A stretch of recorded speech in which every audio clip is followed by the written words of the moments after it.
So was it pretty seamless when Josh went out? You guys just dealt him in there? And... Kind of. I would have thought it'd been more, but we had a pre-snap penalty due to some communication issues. But yeah, I mean, he's played a lot of ball there at center. Obviously started a bunch of games there, and then obviously in college, that's where he played a majority of his snaps too. So yeah, I think it was all right. What do you think about the two edge guys that you got? Yeah. You're talking about Hunter and Anderson? Yeah. So obviously Hunter, we know from him being with the Vikings for a long time, really good player. I think he's still showing signs of being an elite pass rusher. And then obviously Anderson's a young guy coming up. I think he has five or 5.5 sacks. And this is kind of our first time going against him, obviously. So they both play with great motors. They both can beat you with power and with speed. So those pass rushers are always guys you really got to be on point with your balance and your technique, because they can run you over and they can, put moves on you too. So it's going to be a big challenge, and they're very good. And it's not only them; they're across the board. They got really good rushers. So I think they're one of the big strengths of their defense is their pass rush, especially on third down. So it's going to be a big challenge for us. Is there an added challenge for the tackles when the edge rushers will switch sides? Yeah, most teams do that for whatever reason, whether they want to get matchups on certain people or whatever. So, yeah, they have to study both opponents, obviously, and not only just those guys. Again, there's a lot of good pass rushers on their D-line. But, yeah, it definitely is a challenge. How long have you guys had that Tucker Kraft play and hook? Not very long. Not very long. It was a Tucker Kraft suggestion a couple weeks ago, so I didn't realize he was good at that. So we tried it out, and you definitely don't want to put it in the first week, but you got to let it marinate and let it get a couple practice reps, and yeah, came through. With any film from 9-man football where he had done Yeah, that? yeah, exactly. We studied the tape back in the South Dakota high school film. How did you get Matt to accept it?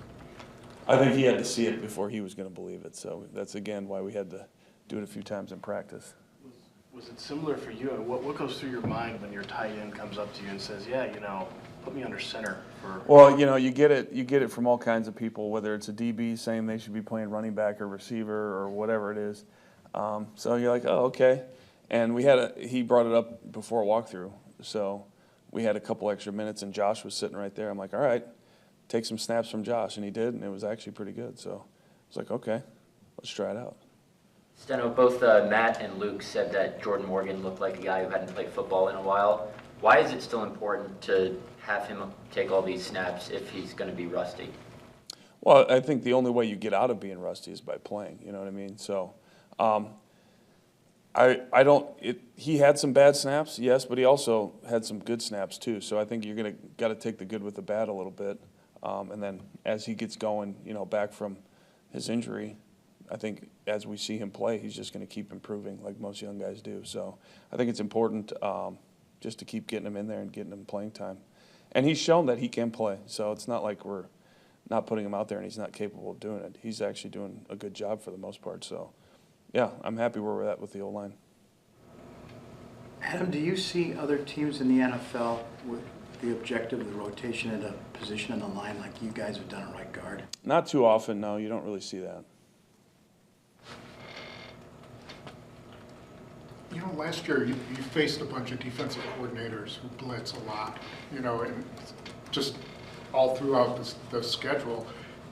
This year it seems like Jordan still get blitzed, and I don't know if it's by guys. Are you seeing more than what you were expecting, or?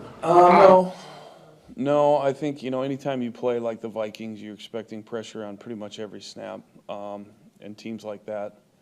I think one thing that comes with, if you're able to do a good job in pass protection when they're just rushing 4, then the defense has to do something to generate pressure. So that's, why you might see more pressure in certain situations, just to try and generate some pass rush, try and get the ball out of the quarterback's hands fast, things like that. Because a lot of times when you let the quarterback sit in the pocket and be comfortable, there's going to be a lot of holes in the back end for those wideouts. Had Arizona showed those zero blitzes before? Yeah, they they have a pretty extensive blitz package, especially with Buda Baker and stuff. They like to bring him from all different directions. Is there something specific about Chris Brooks' skill set that allows you guys to get 2 running backs on the field together? Yeah, it's kind of, with him, he's dressing every week, so you kind of want to give him a role where he can get involved in the game plan more than just being the third running back. So he's an intelligent player, so we can use him in a lot of different roles. Obviously, if you get the ball in his hands, he can do some good things too. So it's nice just to have a package for a guy to get in there and just get more involved in the game plan. And he's a good blocker, so we used him in different fullback type roles as well.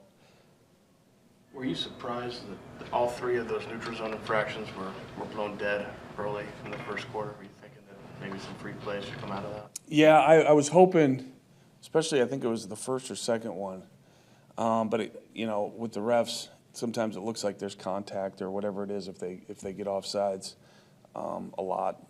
But yeah, we're always hoping that they don't blow it dead so we can possibly get some big plays down the field. What's the key to turning those into free plays? I know you like the 5 yards, but you want... Yeah, the center's got to snap the ball, but if they see the O-line move before the center snaps the ball, or if they think there's contact, with a defensive player on an offensive player, then that's when they blow it dead. So it really just depends on how quickly we can get the ball snapped when the guy's in the neutral zone. It's only been a few practices, but impressions of Fitzpatrick? He's actually looked good. Yeah, he looked good. A very intelligent guy in the meeting room, but he runs well, he catches well. I think it's only going to be a matter of time before he, gets a bigger role in our offense.